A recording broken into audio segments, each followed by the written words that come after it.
Hey there, everybody. I know I haven't done one of these face-to-face things for a bit, so I'm just here to give you guys a life update. Just let me ignore these beeps, and I need to reset this because I forgot.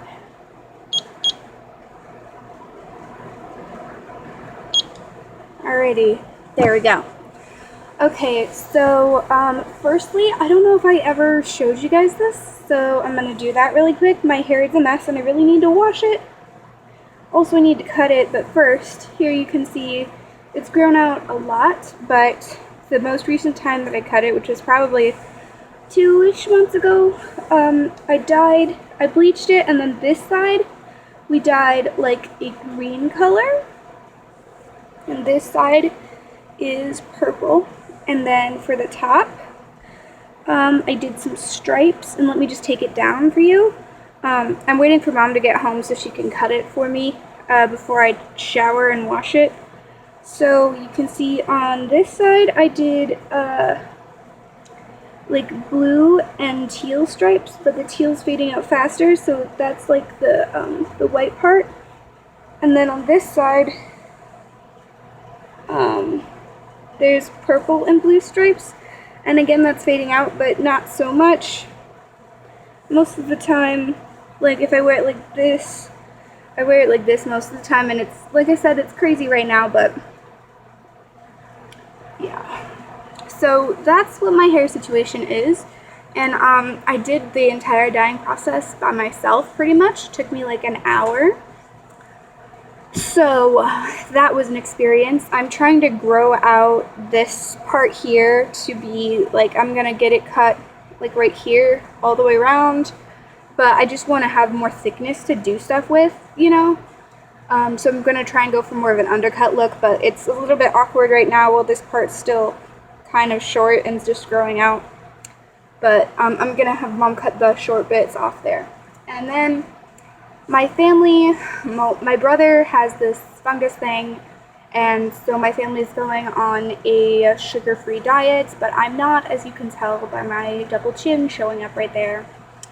And so I've been having some fun making up some recipes, and I thought that I would share them with you.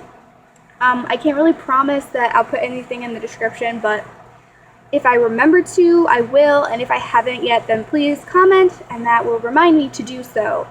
I'll try and comment, but a lot of the things that I cook are very just sort of, you throw it in, and they turn out really good. So I'm going to begin with the, I made some brownies, and in the end they ended up tasting exactly like those chocolate oranges that you get at Christmas time. And I have to figure out where in this cookbook my like base recipe is. Boopity boop. But basically, there we go. I used the fudgy brownies recipe as my base recipe for this, and then I added stuff to it. So for the base part of it, it's for, you start with 4 ounces of unsweetened chocolate and half a cup of margarine or butter, which I melted in the microwave, and I used unsweetened chocolate chips, but baker's chocolate is also something that you could use, and I just melted that in the microwave. And then it asks you to like, technically you're supposed to do that over the stove, but you don't have to. And then I did the sugar, vanilla, and eggs. It says 2 cups sugar, 2 teaspoons vanilla, 4 eggs. You beat that, and then I added in the chocolate mixture to that. And then here's the thing that I added that made it different. So we had halos or cuties, whatever you want to call them. They're like tangerines, basically, mini oranges. And I grated all the outside off of them, like all the peel. And then I mixed that with some, I think about a teaspoon of ginger and a teaspoon of cinnamon, and then 2.5 tablespoons of whiskey, and probably 2 tablespoons of triple sec. And I let that sit for a little bit, and then I added it to the chocolate, and then poured that into the mixture. And I may have added some honey too, that I honestly don't remember at this point. And then, so you mix that in, and then you add flour and salt. You add flour and salt when you add the chocolate. So when I added the flour, the consistency wasn't quite right, so I added in, it says 1 cup of all-purpose flour, a 1/4 teaspoon salt, and 4 eggs. I added in 1.5 cups of all-purpose flour, and I think it was actually, maybe it was, I don't remember what kind of flour we used, but I added another half cup just because it was too wet. And then I tasted it, and it was just super, super sweet. Also, don't eat the batter of this, because you can totally get drunk off of it. But it was too sweet for my preference, so I took another 4 ounces of chocolate and melted that. And then once it was in the pan, I poured it on top, and then used a toothpick or a knife and drug whatever the way you say that is through it to make both pretty patterns. And then also it makes it so that the sweetness isn't too much. So that was the base brownie thing. And then for the other parts of this recipe, I really don't have measurements at all.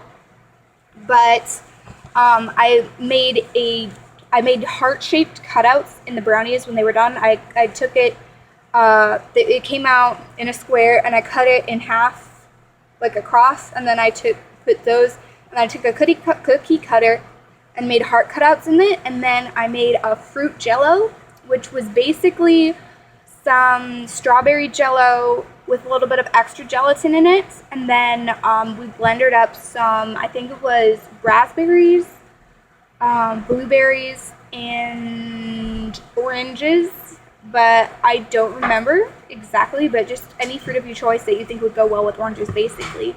Blender that up and mix it with the jelly mixture, and then you pour it into the heart-shaped things and chill. Oh, if you guys caught that last part, but you chill it the same way you would chill jello. And then when you serve it, I probably didn't do this exactly right, but I took a little bit of that puree of fruit and then added some raspberry syrup, and then I basically just mixed in a ton of confectioner sugar, and I wanted it to turn into frosting, buttercream consistency, and it ended up being more of a drizzle kind of consistency, really thin royal icing kind of. Yeah, so you leave the drizzle in the whatever measuring cup that you used, and then when you're serving it, you can pour that on. And also, if you have the chunks what I did with the leftover chunks of the heart cutout and the leftover jello mixture, because you will have leftover, is I put them in, we baked the brownie in a 9x8 pan or something. It was a square, so then we served it in a 9x13 pan, and then I put the chunks of brownie, and then I poured the jello mixture over it in the spaces that were not full of that. If you do use a fruit with seeds, then try and strain those seeds out before you turn it into jello, because it's a lot harder after there's gelatin in the mixture. And then the second recipe that I made was a fruit curry, and I did 0 measuring whatsoever, so that's going to be harder to recreate, but I'm trying to eat up all the things in my house that have sugar in them, because my parents and my siblings can't eat that, so that's why I'm getting chubby. We love that, but still delicious recipes, hence why I'm sharing them. So first you make your rice, or you don't have to make it first, but it's the easiest thing to explain. So basically you put butter in before you put the water in. You put the rice in the pot, you put the butter in the rice, and you just sort of stir it around until the rice has absorbed all the butter. Don't add the water until after all the butter has been absorbed by the rice, because otherwise it'll just sit on top of the water. And then just make the rice the way you would normally make rice, but add salt, pepper, rosemary, and thyme. And that's pretty much it for the rice. And then you put that as the base in whatever you're going to be serving it on, a plate or a bowl or a Tupperware. And then on top of that is where you would put the curry. So for the curry, I had just some frozen fruits. So it was a whole bag of frozen mango chunks, about a half a bag of frozen cranberries, and about a half a bag of frozen tamarind pulp. and I just put that on the stove on like medium to low heat and just stirred that around until it was all squished. And I added a lot of ginger, a lot of cinnamon, and a little bit of curry powder, but in the end you really couldn't taste the curry powder, so I would say either add a lot of curry powder if you want the flavor or just leave it out. I also put in salt and a lot of pepper, but the pepper I think only just enhanced the ginger flavor. And then I put in about a quarter of a jar, like a regular sized jar of Jif chunky peanut butter, and you basically just stir that around for a while. And then if you want to make it more of a smooth consistency, which we did, we used an immersion blender, but you could also just put it right into a regular blender and have the same effect basically. And then it's interesting because, oh, and also we added some coconut cream, I think, coconut cream or coconut milk. It's like, it was thicker, so I would say coconut cream, and I would guess like maybe half to 3/4 of a cup of that went in there, but it was just like a leftover bit in a Tupperware that we just tossed in to make it more of a curry consistency. And I would say then if you want it to be smoother, then don't put the chunky peanut butter in, but I liked having a little bit of crunch to it, so that's why that was there. Also, that's what we had. It will taste kind of like sweetish, sourish, but then with the undertone of peanut butter, and it'll be pretty smooth. And then you put that on your rice, and the butter in the rice is really good. I think that it tastes good, so I would definitely recommend both of those recipes to try with the brownies. Remember, don't eat the batter because you can get drunk off of it. If you bake it after baking, anybody can eat it. They're perfectly fine, but don't let kids who are underage lick the spoon or anything like that, because I had like a couple fingerfuls of it and I was feeling it right away. But I also have I think it's a low tolerance for alcohol, so yeah. Also, don't drink if you're underage, people. Yeah, alrighty. So I hope you guys enjoyed that video, and drop a comment what you think I should do with my hair next. I have some plans, but those could change. So I hope everyone's having a good day and drive safe because the roads are not great lately.